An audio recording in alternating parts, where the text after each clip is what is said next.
નમસ્તે વિદ્યાર્થી મિત્રો, આજે આપણે જોઈશું આપણા ઇંગ્લિશના પ્રશ્નપત્રનું પરિરૂપ એટલે કે પેપર સ્ટાઇલ પ્રથમ કસોટીની. તો મિત્રો, પ્રથમ કસોટીમાં 1 થી 6 પાઠ અને 2 પોયમ છે અને સપ્લિમેન્ટરી રીડર છે, એના પાઠ છે 1 થી 13. હવે આપણે જોઈશું સેક્શન વાઇઝ કઈ રીતની એની માર્કિંગ સિસ્ટમ છે. કુલ ગુણ આપણા પ્રશ્નપત્રના 50 છે. તો એમાં સૌથી પ્રથમ સેક્શન એ છે. સેક્શન એની અંદર જોઈએ તો સેક્શન એ 11 માર્ક્સનો છે. એમાં 1 થી 9 પ્રશ્ન જે છે એ ફકરા આવશે નાના, એની નીચે પ્રશ્ન હશે અને પ્રશ્નનો જવાબ તમારે આપવાના છે. દરેકનો 1 માર્ક છે, એટલે 1 થી 9 પ્રશ્નના તમારે માર્ક્સ 9 થાય છે. પછીનો પ્રશ્ન છે આગળનો 10 થી 11 પ્રશ્ન જે છે એ તમારે શબ્દોમાં પ્રયોગ કરવાનો છે, શબ્દોનો વાક્યમાં પ્રયોગ કરવાનો છે. 2 શબ્દો આપેલા હશે, એમાંથી વાક્ય બનાવવાનું તમારે, એના 2 માર્ક્સ છે. પછી આવે છે સેક્શન બી. સેક્શન બી તમારે 12 માર્ક્સનો છે. એમાં 12 થી 14 જે પ્રશ્ન આવે છે એમાં હુ સેડ ટુ હુમ, એટલે આ વાક્ય આપેલું હશે કોણ કોને કહે છે. 1 થી 6 પાઠનું હશે તમારે, એ 3 વાક્ય કોણ કોને કહે છે લખશો તમે જવાબ, તો એના 3 માર્ક્સ છે. 15મા પ્રશ્નમાં તમારે ખાલી જગ્યાઓ પૂરવાની છે, પાઠમાંથી જ આવશે વાક્યો, એમાં 2 ખાલી જગ્યા હશે, એ 2 ખાલી જગ્યા પૂરશો એટલે તમને 2 માર્ક્સ મળશે. આગળ 16 થી 19 પ્રશ્ન છે. એમાં તમારે ફકરો વાંચવાનો છે અને ફકરા પરથી પ્રશ્નના જવાબ આપવાના છે. નીચે 4 પ્રશ્ન આપેલા હશે, દરેકનો 1 માર્ક છે. 20 થી 22 પ્રશ્ન, એમાં તમને ઇન્ટરવ્યૂ આપેલું હશે, કોઈ વ્યક્તિ ઇન્ટરવ્યૂ લેતી હશે અને ઇન્ટરવ્યૂના નીચે 3 પ્રશ્ન હશે, 3 પ્રશ્નોના જવાબ આપશો એટલે તમને 3 માર્ક્સ મળશે. આગળનું છે સેક્શન સી. સેક્શન સીમાં 23 થી 25 પ્રશ્ન છે. એ તમારે ડેટા વાંચવાનો, એટલે કે કોઈનું ટાઈમ ટેબલ આપેલું છે, કોઈ સ્કૂલનું, કોઈ વસ્તુની જાહેરાત આપેલી હશે, ટાઈમ ટેબલ હશે, ડૉક્ટરની કે કોઈક વ્યક્તિની ડાયરી હશે, ચેકબુક હોય, ચેકનો ફોટો હોય, તો એના નીચે પ્રશ્ન આપેલા હશે. એ પ્રશ્ન 3 પ્રશ્ન આપેલા હશે, 3 પ્રશ્નનો તમે જવાબ આપશો તો તમને 3 માર્ક્સ મળશે. પછી change the text as shown. સૂચના આપેલી હશે તમને, વાક્ય આપેલો છે એની બાજુમાં કૌંસમાં, એ સૂચવ્યા પ્રમાણે તમે ફેરફાર કરશો એટલે તમને 3 માર્ક્સ મળશે. 27મો પ્રશ્ન છે અંડરલાઇન કરેલો વાક્યની અંદર કોઈ શબ્દ હશે, શબ્દ ખોટો હશે, શબ્દને સુધારવાનો છે તમારે, એ 2 માર્ક્સનો છે.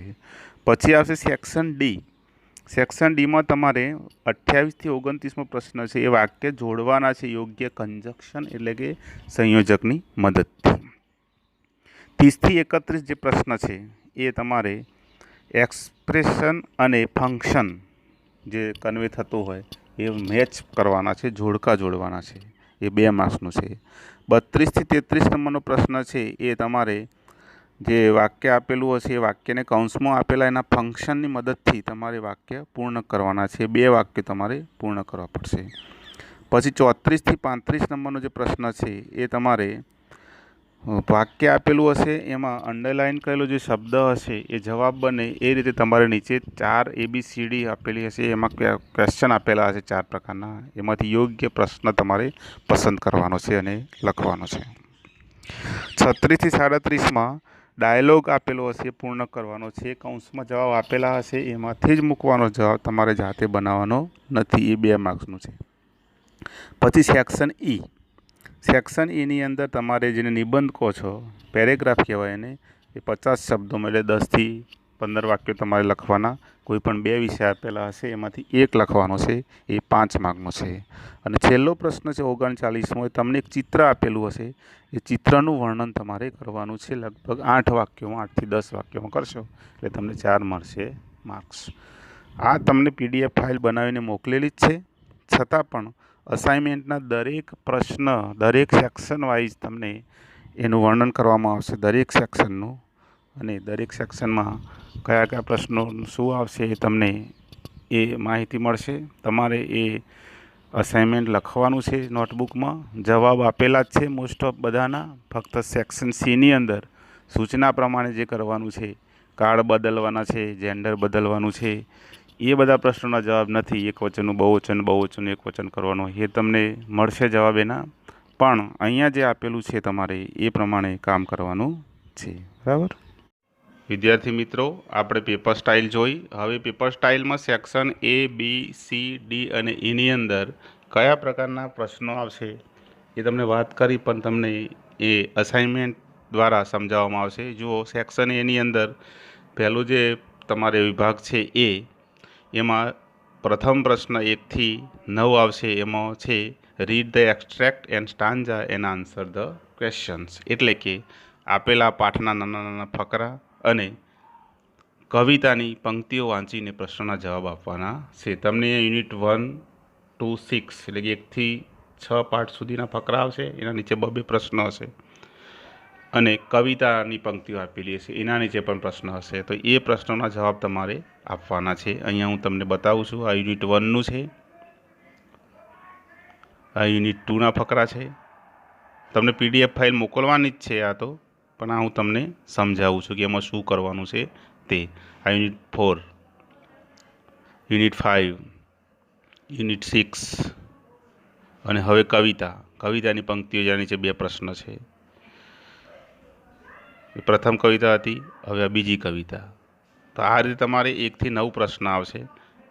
પછી પ્રશ્ન જે છે એ use the set of words in your sentence meaningfully. અહીંયા 2 શબ્દ આપેલા છે, દાખલા કે ડ્રેગ અને લેઝી. તો એ શબ્દોનો ઉપયોગ કરીને વાક્ય બનાવવાનું. તમને જવાબ આપેલા જ છે. જો અહીંયા, mother dragged Mohan out of the bed because she knew he was lazy. આ રીતે આ બધા પ્રશ્નો શબ્દો છે, એના પછી વાક્યો બનાવવાના છે. યુનિટ 1ના શબ્દો છે, યુનિટ 2ના છે, યુનિટ 3ના છે, યુનિટ 4ના છે, યુનિટ 5ના છે, યુનિટ 6ના છે. જવાબ પણ આપેલા જ છે. તો આ રીતે તમારે યુનિટ 1 પૂરો થાય છે અહીંયા. હવે જોઈએ સેક્શન B. આની અંદર તમારી સૂચના છે કે write who said to whom the following sentences. આ વાક્ય અહીંયા કોણ કોને કહે છે તે તમારે જણાવવાનું છે. અહીંયા 3 વાક્યો આપેલા હશે અને વાક્ય કોણ કહે છે એ તમારે જવાબ આપવાનો આવશે. બરાબર. અહીંયા જવાબ તમને આપેલા છે. દાખલા કે everybody of our tribe will hate you because you are lazy and wicked too. આ વાક્ય જે છે એ પ્રથમ પાઠનું છે અને કોણ બોલે છે? તો this sentence was said by શનો ટુ ઈદી. આ રીતે તમારે જવાબ લખવાનો છે. તો યુનિટ 1ના છે આ વાક્યો, બીજા યુનિટ 2ના છે, આ યુનિટ 3ના છે, યુનિટ 4ના છે, યુનિટ 6, 5ના નથી. જવાબ આપેલા જ છે એટલે તમારે એ જોઈને લખવાના છે. પછી સેક્શન બીમાં બીજો પ્રશ્ન આવે છે, fill in the blanks choosing the correct words given in the brackets. અહીંયા તમારે કૌંસમાં આપેલા શબ્દોની મદદથી ખાલી જગ્યા પૂરવાની છે. આ પણ તમારા પાઠની જ ખાલી જગ્યાઓ છે, કૌંસમાં આપેલું જ છે, એના જવાબ પણ આપેલા જ છે. તો તમારે આ unit 1, unit 2, unit 3, unit 4, unit 5, unit 6, બરાબર. આ રીતે પ્રશ્ન પૂરો થાય છે. પછી જે છે read the passage and answer the question. આ 4 માર્કનો પ્રશ્ન છે.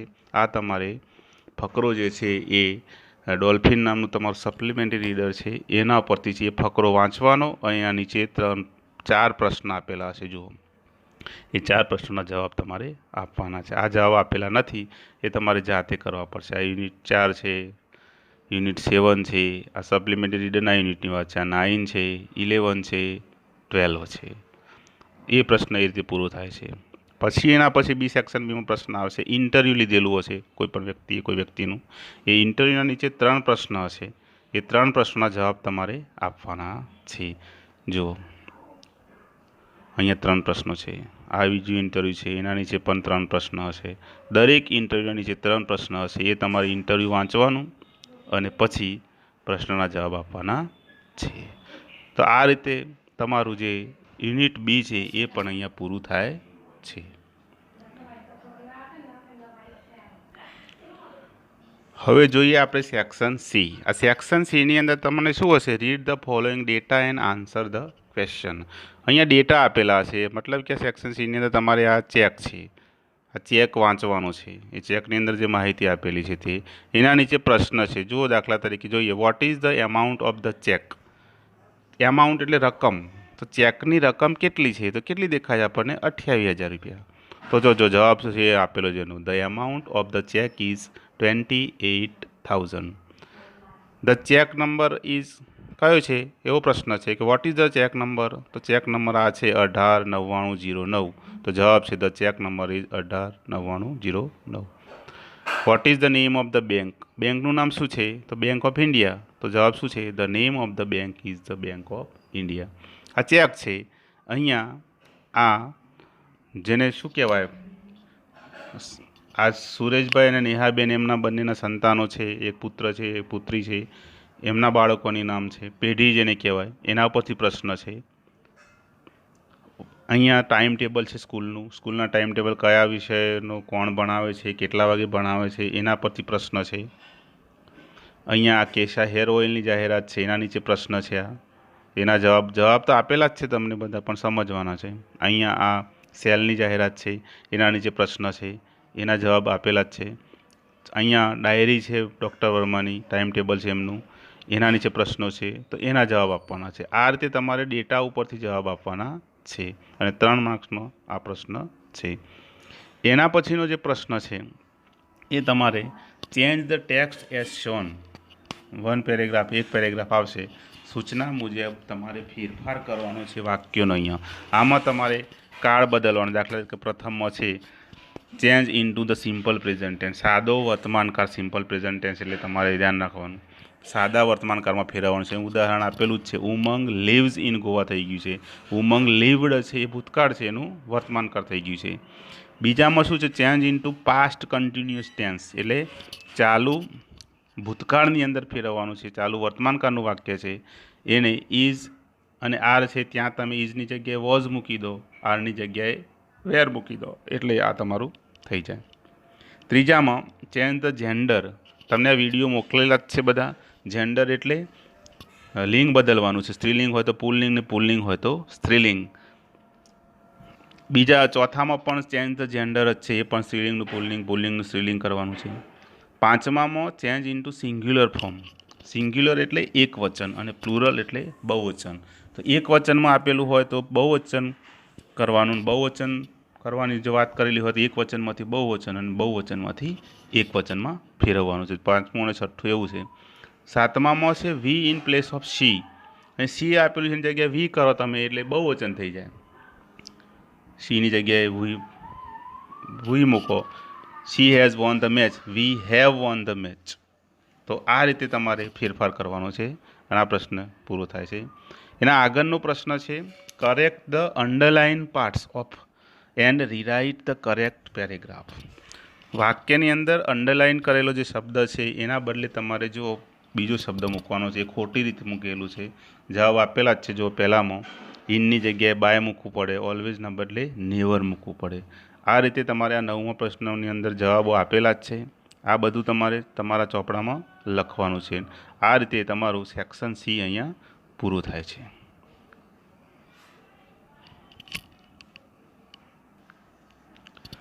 હવે સેક્શન ડી. સેક્શન ડીની અંદર તમને સૂચનાઓ આપેલી છે કૌંસમાં, જવાબ પણ આપેલા જ છે. અહીંયા શું છે? Join the sentence using the proper conjunction. યોગ્ય કન્જક્શન એટલે અવ્યય મૂકીને તમારે વાક્ય પૂર્ણ કરવાના છે. Ram was tired, he wanted to sleep. તમને અહીંયા ગુજરાતી આવડતું હશે તો તમને ખબર પડશે કે રામ થાકી ગયેલો હતો, તે ઊંઘવા ઈચ્છતો હતો કે એને ઊંઘવાની ઈચ્છા હતી. તો અહીંયા સો, એટ અને એન્ડ. સો એટલે તેથી, એટ એટલે છતાં, એન્ડ એટલે અને. આનું પણ તમને ગુજરાતી આવડતું હોય તો વાક્ય તમે બનાવી શકો કે Ram was tired so he wanted to sleep. અહીંયા નીચે જવાબ આપેલા જ છે બધાના, એટલે તમારે સમજીને જો સો આપેલું છે ફક્ત, પણ તમારે વાક્ય આખા પૂર્ણ કરવા પડશે, નહીં તો માર્ક્સ નહીં મળે. આટલું તમે લખશો તો તમારે વાક્ય પૂરા લખવાના છે. એ રીતે 11મો પ્રશ્ન જે છે અહીંયા match the expression with the proper function they convey. અહીંયા જે એમાં આપેલું છે એ જે એક્સપ્રેશન છે એના માટેનું ફંક્શન બીમાંથી લખવાનું છે. દાખલા તરીકે અમિત કેન સિંગ. અમિત ગાઈ શકે છે. કેન છે એ એબિલિટી બતાવે છે, એટલે સામે બીમાંથી શું આવશે? Expressing ability. એટલે એકનો જવાબ સી છે. પણ તમારે આવું નથી લખવાનું, તમારે આવું જ લખવાનું અમિત કેન સિંગ. એમાં તો સામે લખવાનું બીમાં એની સામે જ સી એક્સપ્રેસિંગ એબિલિટી. બીજું છે વી મસ્ટ વર્ક હાર્ડ, એનો જવાબ છે સાચો એક્સપ્રેસિંગ નેસેસિટી. તો આપણે સખત મહેનત કરવી પડશે, અહીંયા જરૂરિયાત છે માટે નેસેસિટી આવ્યું. આ રીતે તમે બાકીના બીજા બધા જ જે છે એ તમારે જોડવાના અને આ વાક્ય પૂર્ણ કરવાના છે. આગળનો પ્રશ્ન છે complete the sentence with the function in the bracket. અહીંયા તમારે જાતે વાક્ય બનાવવા પડશે. કૌંસની અંદર ફંક્શન આપેલું છે. મિહિર ખાલી જગ્યા છે એક્સપ્રેસિંગ એબિલિટી. તો મિહિર કંઈક કરી શકે છે. Mihir can play cricket very well. Mihir can write English very well. તો આ રીતે જો તમને જવાબ એના પણ આપેલા જ છે, પણ ટૂંકમાં છે. પણ Mihir can drive a car, પણ તમારે એ વાક્ય આખું પૂર્ણ કરવાનું છે, ફક્ત આ રીતે જવાબ લખવાના નથી. આગળનો પ્રશ્ન છે write the proper question two get the underline parts as its answer. અહીંયા તમને એક વાક્ય આપેલું હશે, એના એક શબ્દ નીચે અંડરલાઇન કરેલી હશે, એ જવાબ આવે એ રીતેનો પ્રશ્ન. 4 જવાબ આપેલા છે, એમાંથી એક સાચો જવાબ હશે ABCDમાંથી. એ સાચો જવાબ તમારે લખવાનો. દાખલા તરીકે Mitali went to school in the morning. Mitali સવારમાં શાળાએ ગઈ. તો સવારમાં જવાબ આવે એવો પ્રશ્ન બનાવવો હોય તો મિતાલી ક્યારે સ્કૂલ ગઈ હતી? તો ક્યારે એના માટેનો કયો છે? વેન. તો when did Mitali go to school. તો આ રીતે તમારે બીજા પણ પ્રશ્નો છે એના જવાબ આપેલા જ છે પાછળ, તો એ તમારે એ રીતે લખવાના. જવાબ આપેલા જ છે બધા. એ રીતે આ પ્રશ્ન પૂરો થશે.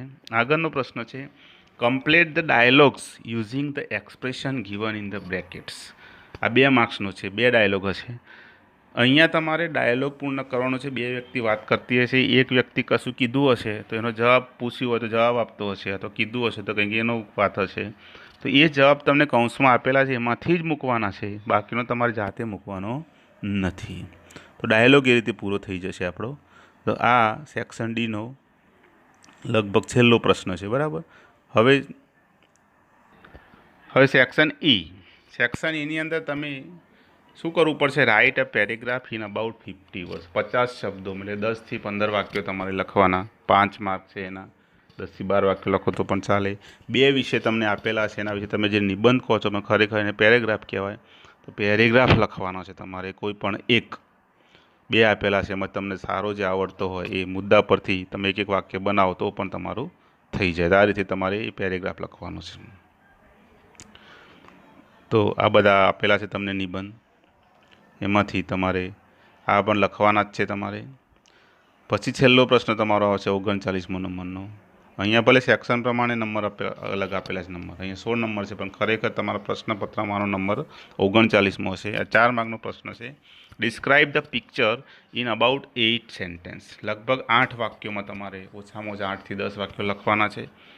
4 માર્ક્સનું છે આ. તમને આ ચિત્રની અંદર જે દેખાય એ તમારે લખવાનું છે. એમાં 2 વાક્ય તો તમારે ફિક્સ હોય જ કે this is a picture of, જેનું ચિત્ર હોય. દાખલા તરીકે આ સ્કૂલ છે તો this is a picture of a school, એક વાક્ય થઈ ગયું.